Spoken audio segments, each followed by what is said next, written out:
Hello everyone, and welcome to another scrapbook layout using some paper that you might be surprised about where it came from. But the main aim of the video that I'm doing today is to show you how I make it easier to assemble layered SVG files or images that you bring in when using Cricut in Design Space. A lot of images have a lot of layers to them, like this one here. So if I was to assemble this straight onto the base layer, I probably wouldn't get all of these little elements all lined up. So for these images in particular, I have made overlays so that I can just slot the pieces in here. No problems at all. Everything's nice and straight, all nicely lined up, and it makes it really easy to assemble. So I'm going to show you how I've created that for these two images. And for the other images that I've selected, I'm going to explain to you why creating an overlay for these ones is not really a necessary process. So before I head over to Design Space, I'm just going to let you know the paper that I've chosen for this is from a Christmas pack. It's from A Little Bit Festive. So A Little Bit Festive had 3 sheets of pattern paper, and it also had a lot of ephemera pieces. And I had these pieces left over after making kits for workshops and decided that they would make great back to school projects. So I've done my cutting for my layout. I've got my photo mats all ready to go, and I've just trimmed these off with 1/4-inch pieces. But the main aim for today is to show how easy it is to assemble a layered cut when you create your own overlay for this. This image, when it comes into Design Space, is basically the base layer and then all the other little pieces that cut out. And I'm not very good at lining things up straight all the time. So this is going to be a little bit of a hack on how to line up your layered SVG or Design Space files quickly and easily. So let's head over to Design Space and step you through the process. So I'm over in Design Space now, and I've got some images here that I have got from Cricut Access. And what I want to show you is how you can manipulate these so that it makes it easy to put all of these little pieces in place if you're using a multi-layered image. So you might have a Cricut Access image, you might have something that you have downloaded and uploaded as an SVG, and when it comes to the perfect placement of some of these items, it can be a little bit tricky, especially with this one here. So what I want to show you is how to create this so that you can use it as an overlay and slot all of these pieces exactly where they're meant to be. There's some very fine little elements here that I know that I would have trouble lining everything up. Having an overlay piece like this makes it exactly like a puzzle. So you can just slot all the little individual pieces straight into it. Now I'm doing these as workshop kits. So if I gave people the original image, they might not know where all these pieces fit. So this will make it super easy for them to do, and I don't need to write instructions for it. So I'm just going to put this one off to the side. You can see I've got some other images here that I am going to play with. And how I found this image was just to go into images, and I do have a Cricut Access subscription. So I'll show you how I found this one. I went into advanced search and I just typed in back to school and hit enter, and you can see I chose one that came up pretty quickly. Now if you don't have Cricut Access and you don't want to pay a monthly fee for it, you can make individual purchases. So with the little A here, that means I have Cricut Access, and this is struck through because I have access to this image for free. If you just want to make a one-off purchase, you can do so and pay the amount here. So all I did was select this one, and I can add this to my canvas. So now I can go into my canvas and view, and you can see it's a little bit different from the one that I have created here. I have changed some colors, and that is very easy to do. I'm just going to scooch everything off to the side here. So you can see the changes that I have made are for the size and for the colors, and it's going with the pattern paper that I showed you before, and I decided that I didn't want to have all of these rainbow colors. So all I've done is selected this one and gone up and ungrouped the images. So you can see down the right hand panel here where all the elements are, that there are a whole heap of little cuts here that I want to change the colors to suit what I'm going to cut out for my layout. So I can go through these and change them how I want them. You can see them on the elements panel here. It's easier sometimes to pick things up from the panel than it is to select them here. I can select this K, and you can see it's grouped with the L. It's actually flattened with the L. You can use the slicing tool to separate these if you want to make them different colors. But I'm just going to try and leave the image as is, and I will link to a video in the description below on how I slice the elements apart in Cricut. So I'm just going to go through and create this just very quickly to replicate the one that I've already got here. So I'm just going to click on this B, or I can pick it up on the elements panel. Sometimes it's easier to do that. And I'm just going to select this blue here. And then I want to alternate these colors. So I'm going into the A and selecting the light one. I think the C is already the right color. Yes, it is. And it's changing the other element here. And I was lucky enough to pick an image where this worked for all of them. So I didn't need to slice them apart to get it to work. And this is where I'm getting into a little bit of strife, because when I click on the T, the K and the L are actually above it on the elements panel, so it's not letting me pick this T behind here. So I need to just change this one back to the blue because I didn't realize that's what was happening. So you'll notice this little bounding box here has got the K highlighted and the L, and I can check on that over in the elements panel. So what I want to do now is go down to the elements panel and click on where I can see the T and the S, and change that to the darker blue, and we'll see what happens when I click on this one. Yes, I've got the O and the C, so you can double check and cross-reference between what you've clicked on the canvas here and what is actually selected on the elements panel, because sometimes it does matter where things are sitting as to what you can easily select just by clicking around in the canvas. Now the other thing that I want to change are the colors of the pencil. Instead of having a bright pink end to this pencil, I want to keep it the same color as what I've got here. So I am just going to, I don't know if I can click on that one. Yes, I can. So that's picked that up very easily. And because this mustard yellow is already on here, I can easily just change it to that color. And then I want to make the nib of the pencil the same color as the little bands that are around here. So this is this little triangle one here. So I'm just going to click on that and then select the grey. So now I have all the colours exactly how I want them, so that when I'm putting this through on my mat in the Cricut, I know exactly what colours to use, and I've customised it to suit the papers that I'm going to use for my page. Now what I'm going to do now is just drag my cursor all the way around this one, and I'm going to duplicate it so that I can work on the image. I'm just going to put this off to the side here and group it together. I'm going to scooch this one over just a little bit. Now I want all of these items here to cut out of my base layer, and Cricut doesn't let you do that in one step with all individual items. I'm just going to select a couple here just so that I can show you. So you can see I've got quite a few here, and then I want to select this base layer piece. I do not have the slice option here. So what I'm going to do is go through. I'm going to hide this big one for the moment. So you can do that on the little eye.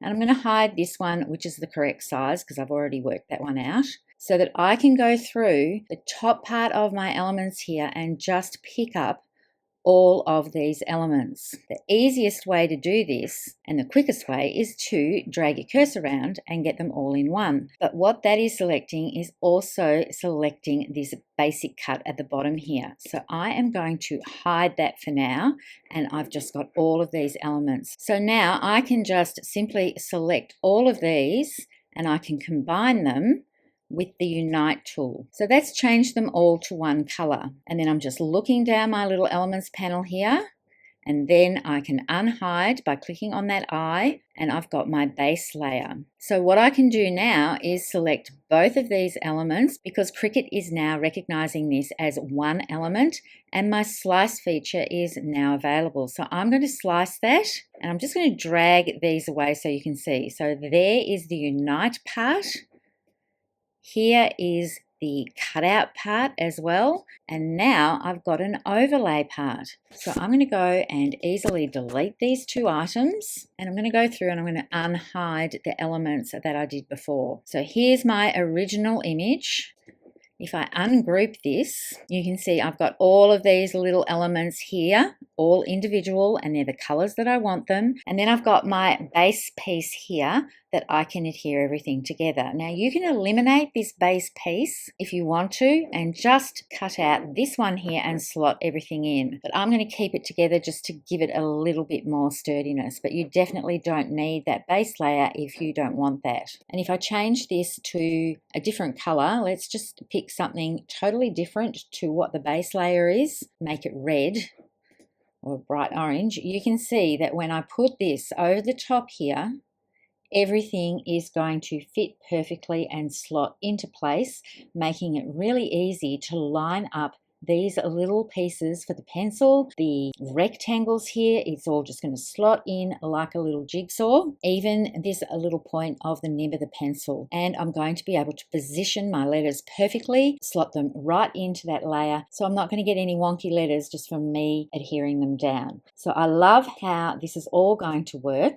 I'm just undoing what I just did. But as I said before, you can definitely omit this piece here. I'm just going to drag it off down to the bottom here, and then I can put this over top and you can see how well that's all going to fit. What I would probably do is just regroup all of this together so that it keeps it as one item, and then what I can do is select both of these, and using the align tool I can center them. So you can see how easily that works, so that you can cut this out as an overlay, put that onto your page first, and then slot all of these pieces into place on your layout where everything is going to be aligned absolutely beautifully. So I'm just going to slide over here, and I'm going to do the same thing with this cute little apple and pencil. Now the back to school image already came in with an outline around it, as has this little apple and pencil. So what happens if you don't have the outline around there already? I'm just going to align these books again so that they're nice and centered. So you need to click on the align tool,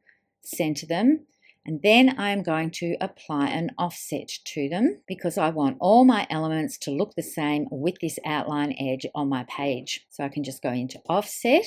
It's at 0.25 at the moment. I am going to bring that down and see how that looks and apply that. So now I've got a great outline around this for these books to sit on. I don't need to cut this out and make an overlay because I've got the books acting as an overlay and they've got their own base layer here. So you can see here, this one is all grouped. I'm just going to move that off to the side. And I'm going to have a look at the image to see how it's set up. So we have a base layer, and then this is just one piece. So I'm going to create an offset of 0.13, apply that. I'm going to select the backpack itself. You can see I haven't selected the offset piece that I just did, and I'm going to duplicate this because when this one cuts out, it looks like it's one piece, but these little details here are going to cut out separately. So I'm also going to select the offset that I created, and I'm going to duplicate that.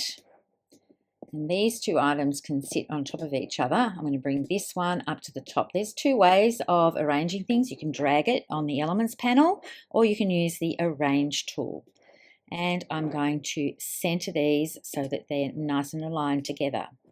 So now I can create my overlay from this piece, which was the offset feature and the original image. So I can select both of those.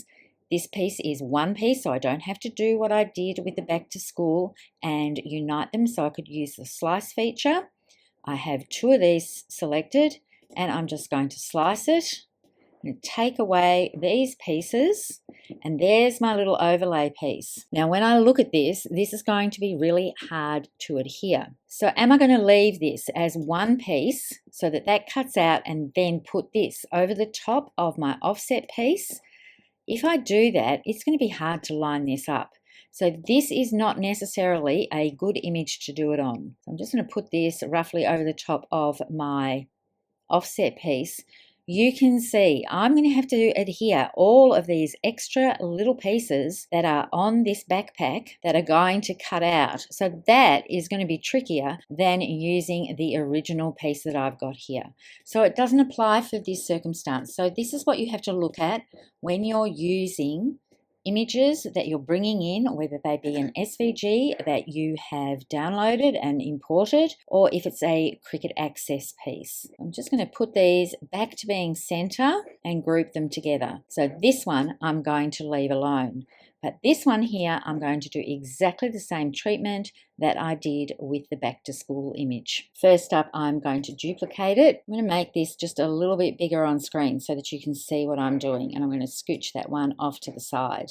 I always like to leave the original image here just in case I mess something up and I need to start again. So, and this one here, I'm just going to duplicate that. So I've got the same size that I've got here. I'm going to ungroup everything here. So this is just like a little refresh and to see if it's going to work. I've got my base layer here. So that is the one that I'm going to hide so that I can drag this around, select them all, go down to combine, unite them and make them one piece. And then I'm going to unhide this one. And then I will have my slicing tool available.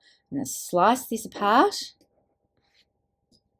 Delete that part, delete this part, and you can see here I have a very fine line here that Cricut might have a little bit of a problem cutting that out. So I'm going to make my screen extremely large so you can see these little lines here. They're the things that I want to get rid of so that Cricut doesn't try to cut those pieces out. So this is where it comes to the slicing tool again. So I'm going to go into shapes and I'm going to just select a square. Now this stays permanently up here. Once you click on it to get rid of it, just click on shapes again, it will disappear. Now I can't use the contour tool on these two elements here. So what I'm going to do is just line this up as close as I can, and then I'm going to shrink my rectangle down, and I can hover over the middle of this line here or near the line, and I can change the aspect ratio of this rather than dragging out the corner by clicking on the straight edge piece here. So I'm thinking that's looking pretty good. I might have to just bring this up a little bit. There we go. So I've got the 2 points here, and then I'm going to select that so I can still see the point mark here. So that's a nice little detail rather than it being blunt. I've got these two elements left.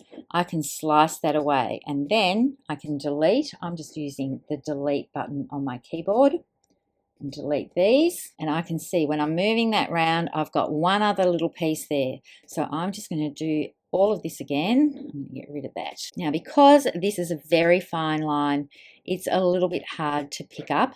I'm going to show you another trick if you've got definite lines that you can click on to get rid of elements. I'm just going to do this in the elements panel here and use the delete key. So that little dot's gone. Now the other way that you can do this, if you haven't got pieces that are merged onto another piece, is by using the contour tool. Now this line here isn't attached to this outline part.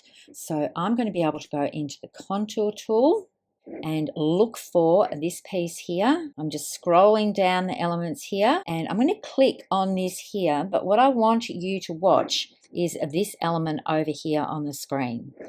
So it's easier for me to pick it up on the elements here because it's such a fine line. As soon as I click on that, it should disappear from this section of the image. So let me just click on it and make sure you watch the little pencil here, and you can see that has disappeared. So now I just need to close this and that's gone. So let me just bring this back. So I'm just going to take away these little highlight pieces, and then I'm going to take away this little face here. So you can see this little face on the pencil is going to cut out the little smiley piece and the eyes. And the same thing is going to happen with the apple. So when the overlay piece is cut out, the machine is going to cut these pieces out as well. But I don't really need the machine to cut those out because they're already cut out of my little apple face and my pencil face here. So I'm going to change this even more. I'm going to go back into contour. I'm just going to make this black again. It's just a little bit easier to see on the screen. So now what I'm going to do is go into contour. And I'm going to, you can, if they're big enough pieces, I am going to get rid of those little pieces because I don't need the machine to do the extra cuts on these because it's going to be done on the red and the blue pieces.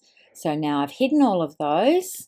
I can close it and you can see I've got an overlay piece here that's going to be quicker to cut out than if I left these little pieces in. So I'm just going to get rid of all of these that I've taken apart. I'm going to change this one to white just for demonstration purposes, and come down here. I'm going to make sure that this is all nicely grouped together. This is the one with my base layer and all these little cuts with the colored pieces. I'm going to click on my overlay and this one and center them so that you can see how the overlay is going to work. Now the problem is my overlay is at the back at the moment. So I'm just going to click on that and bring that to the front. So now you can see what's going to cut out with the overlay. It's going to cut all these pieces out so that I've got a spot to perfectly place my little choppered pencil and these other elements and the apple, and that will make it easier for assembly for me and also for the ladies that are going to get this as a kit. And this is also going to save time for the cutting out of these pieces. So now I'm just going to cut these pieces out. So I'm just going to delete this one here because I don't want that one. I'm going to group this one together. So now that I've been playing with this, I've got my one that I originally designed to be the right size. I'm just going to bring that back in. I'm going to delete all these other ones that I just did my demonstration for. And I just need to work out what size I need to cut everything for my layout. And then I'll be back to give you a little bit of a demonstration on how to put these pieces together to make it quick and easy so that you know that everything is going to be aligned nicely, because we've gone to the effort of creating either an overlay piece or an offset piece so that it will match the other elements on the page. I just find that it's easier to put an overlay piece onto a base layer. It makes it nice and sturdy, and then I can just slot the pieces in. The other reason why I do it this way is because if I put this piece directly onto my paper here and I decide that I'm going to have it partially over top of another cut piece, then this layer becomes uneven and it doesn't sit nice and flat. You can do it if you're doing something like this and want to just fill in all the little pieces just like a little puzzle, and everything will be nice and flat. But I like having the base layer, and then once that's done, that gives me the opportunity to work out where I want to put it onto my page. So the one that I'm going to do for you on camera, rather than all of these little pieces here, is this little apple and pencil. So I did exactly the same thing as I did for this title. So I'm going to adhere that directly on top of this piece here. And I'm going to use some liquid glue to do this because it gives me a little bit of wiggle time. So I don't know if you can see on camera here, but I've got the overlay piece adhered to the base layer.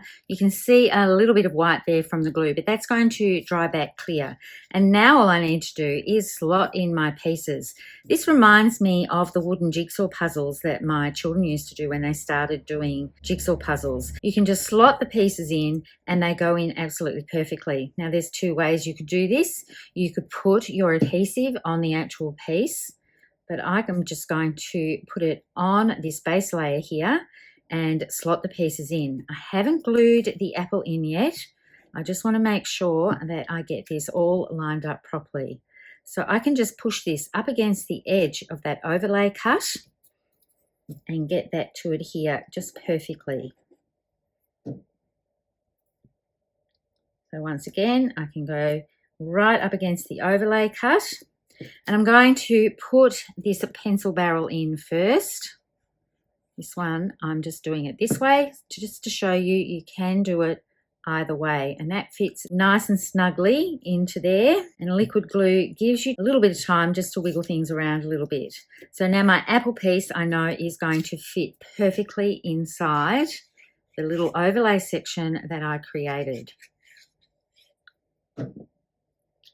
So I just need to line up the little edge piece here up against the pencil, and then that slides in. And how easy is that when you've got a little bit of a guide to help you slot all the pieces in? It really did make slotting in all of the pieces for the barrel of the pencil, the little decorative pieces here. All of these pieces have cut separately, and then when it came to doing the title, I didn't have to worry about the letters all being nice and straight. They just all fitted in to this cut here and aligned beautifully. So it makes it stress-free, I suppose. So when it comes to the other cuts, and I did touch on this when I was working in Design Space with you, with the books there was no point making an overlay for that because the books themselves are pretty much the overlay part. So I'm just going to put some glue onto these, and then I can adhere it to this layer here. Now, if you remember, when I was in Design Space, this is the original image. So I have created a base layer for it so it will match up with all my other elements, and I just think it helps give separation from the pattern paper. This is pretty busy, this pattern paper, so if I put the books down here, you can see that makes a bit of a difference to it. So now I can just adhere this to my base layer, and it will have an outline that will separate it from the busy pattern paper and help make it stand out a little bit more. That one off to the side. This is my backpack piece. I'm going to bring in my Cricut mat. I'll just peel this off. I had that layer on here just to protect the pieces. But I did show what would happen if you wanted to create an overlay for this piece for everything to slot in. And I would have had too many of these tiny little cuts. These little cuts here and these ones here would have been the overlay. So it's easier just to keep it the way it was and create a base layer for it. I'm going to adhere this one down. So this piece can just adhere direct to its base layer. And just like the books, that's going to help make it stand out against the busy pattern paper that's here. So now what I want to do is to fill in these little areas here. And that is why I have kept my pieces on the mat so that I don't lose them. So this little section is going to go in here. And when I do cut coloured cardstock that has a white core, I always mirror the pieces so that the white core pieces, if there are any close little corners, you're not going to see those. I even do it on light cardstock, even though I don't particularly have to, but it's just something that I've got into the habit of doing. And then you don't get all those little tick marks where the knife has gone around the little corners. If you do cut it on the side that you want to adhere, you can always bring in your blending brushes and disguise that a little bit. But you can see this is slotting in just beautifully. So there's different ways of handling layered SVG files or Design Space files. So I've shown you different ways to create these so that it suits the type of file that it is. Working on a piece of all-purpose mat, or if you have one of the silicone squares from Stampin' Up, this one was just a little bit too small to work on with this size image, and I have done an oversized title for this, but that just helps keep the glue off your surface. So now it comes to the decision of where everything's going to go. So I'm going to put the books with the backpack. I'm going to put my title over here and up a little bit. And then I've got some photo mats to play with. So my photo mats, I generally cut to true size of the photos and then I trim my photos down. I think I might have a tall one here and another one here. And I need to create somewhere to put my journaling. So I'm going to do that. And then I've got this one here. So I think this is how the layout's going to go. I could have welded this shape to the actual back to school base layer, but I decided to leave it a little bit separate because I wasn't sure where I was going to put it, if I was going to overlap the photo a little bit, if I was just going to put it over to the side here. But I think it's going to look a bit cute if I overlap my photo somewhat. I'm going to make some tags to put into this section and start adhering everything down, and then I'll be back with the finished result. So I've finished everything off here. I created my tags using an old Stampin' Up tag punch, and I basically cut 2-inch strips of basic white and then topped them off with some of the blue cardstock here. This is Sapphire from Close to My Heart. And then use my tag punch. If you use a tag punch like this, sometimes you have to trim it down to a little bit less than the 2 inches to make it slide in properly. I've got everything adhered with my Cricut cut pieces. The pencil and the apple and the backpack here are up on dimensionals, and the rest is flat to the page. And then I've brought in some opal rounds because they have like a dark blue sort of tone to them. So I thought they worked quite well with this. And for the twine, I've got the Natural Tones linen thread. And this is the Night of Navy colour, so that works really well with this. And I'm really happy with this first day back to school page. One thing I will mention, I did draw around the edges of my tag here because it was getting a little bit lost with the white on white look. And I might add just some little elements to my books here, just by drawing with a grey pen some little lines to represent the pages in the book.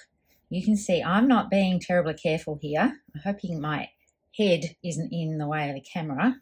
Doesn't have to be perfect, but just by adding those little lines there, that just gives this a little bit more dimension. So I'm just going to finish it off down the side here. I love how that looks. It just makes it look like they're actual books rather than just a piece of white paper behind there. And this little section here is blank, so you can put what year level, and you can also do the name of the child as a little label onto the backpack as well. So lots of room for a little bit of embellishment here and the fun first day back to school type photos. The overlays and the pattern paper can definitely be customized to suit whatever year level and what the school colors are. I hope my Cricut tutorial has helped when it comes to easily aligning all the little pieces that come with layered SVGs or Cricut Access or just free Design Space files. Thank you all for tuning in. Happy crafting, everyone. I hope to see you next time. Bye for now.